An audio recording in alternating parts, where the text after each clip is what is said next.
இன்னைக்கு எம்கேபி நகரில் ஆன் ரோட்லேயே நல்ல ஒரு ரெண்டிங் கண்டிஷனில் ஒரு சூப்பரான ஒரு தரமான ஒரு ஏசி ரெஸ்டாரண்ட் வந்து சேலுக்கு வந்திருக்கு. இந்த ஏசி ரெஸ்டாரண்ட்டில் இப்போ ப்ரெசென்ட்டாக வந்து barbecue, shawarma, grill, Chinese, tandoori, biryani இதெல்லாமே ப்ரெசென்ட்டாக பண்ணிக்கிட்டு இருக்காங்க. அது மட்டும் இல்லாமல் இந்த ஏசி ரெஸ்டாரண்ட் கூட வந்து பார்த்தீங்கன்னா செஃப் மாஸ்டர், உள்ள ஸ்டாஃப் அப்படியே மொத்தமாக வந்து அப்படியே கொடுத்துட்டு போகிறாங்க.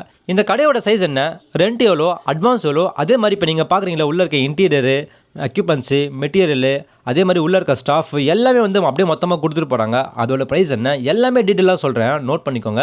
ஹாய் மக்களே, வெல்கம் டு பில்லியனர்ஸ். நான் உங்கள் சார். இப்போ நம்ம பார்க்க போகிற இந்த ரெஸ்டாரண்ட் பேர் வந்து பேபிக்யூ மாஃபியா. இந்த ரெஸ்டாரண்ட் வந்து எம்கேபி நகரில் ஆன் ரோடில் இருக்குது. உங்களுக்கு சைஸ் வந்து 600 ஸ்கொயர் ஃபீட் வரும். உங்களுக்கு இதிலே வந்து பார்த்தீங்கன்னா தனியாக வந்து உங்களுக்கு குக்கிங் ஏரியா இருக்குது. அதே மாதிரி செப்பரேட்டாக வந்து ஒரு ஏசி டைனிங் ஏரியா இருக்குது. உங்களுக்கு இந்த ரெஸ்டாரண்டோட ரெண்ட் வந்து 25,000 வரும். அட்வான்ஸ் வந்து 2,70,000. அண்ட் அதே மாதிரி இப்போ நீங்கள் பார்க்குறீங்களா உள்ள இருக்க இன்டீரியரு, மெட்டீரியல், எக்யூப்மெண்ட்ஸு, அதே மாதிரி உள்ள அந்த ஸ்டாஃப்ஸு எல்லாமே அப்படியே மொத்தமாக கொடுத்துட்டு போகிறாங்க. நீங்கள் எனக்கு எடுத்தீங்கன்னா நாளைக்கு நீங்கள் பிஸ்னஸ் ஸ்டார்ட் பண்ணலாம். அந்த அளவு கண்டிஷன் பக்காவாக இருக்கும் உங்களுக்கு. ஸோ அவங்க கோட் பண்ண ப்ரைஸ் வந்து பார்த்தீங்கன்னா 12 lakhs சொல்கிறாங்க, இன்க்ளூடிங் அட்வான்ஸோட சேர்த்து சொல்கிறாங்க. இது வந்து ஃபிக்ஸ்டு ப்ரைஸ் இல்லை, நெகோஷியபிள். ஸோ ரெஸ்டாரண்ட் பார்க்கணும் விருப்பப்பட்டீங்கன்னா கீழே டிஸ்கிரிப்ஷன் வந்து கான்டாக்ட் நம்பர் கொடுத்துருக்கேன், கால் பண்ணுங்க. உங்களுக்கு A to Z எல்லாமே கைட் பண்ணுவாங்க. இதே மாதிரி உங்கள் ஷாப்போ இல்லை வீடோ ரெண்டுக்கு விடணும், ஏதாவது நீங்கள் ப்ராப்பர்ட்டி வாங்கணும், விற்கணும் சொல்லி விருப்பப்பட்டீங்கன்னா எங்களுக்கு கால் பண்ணுங்கள், நாங்கள் உங்களுக்கு கைட் பண்ணுவோம். உங்களுக்கு தேங்க்யூ.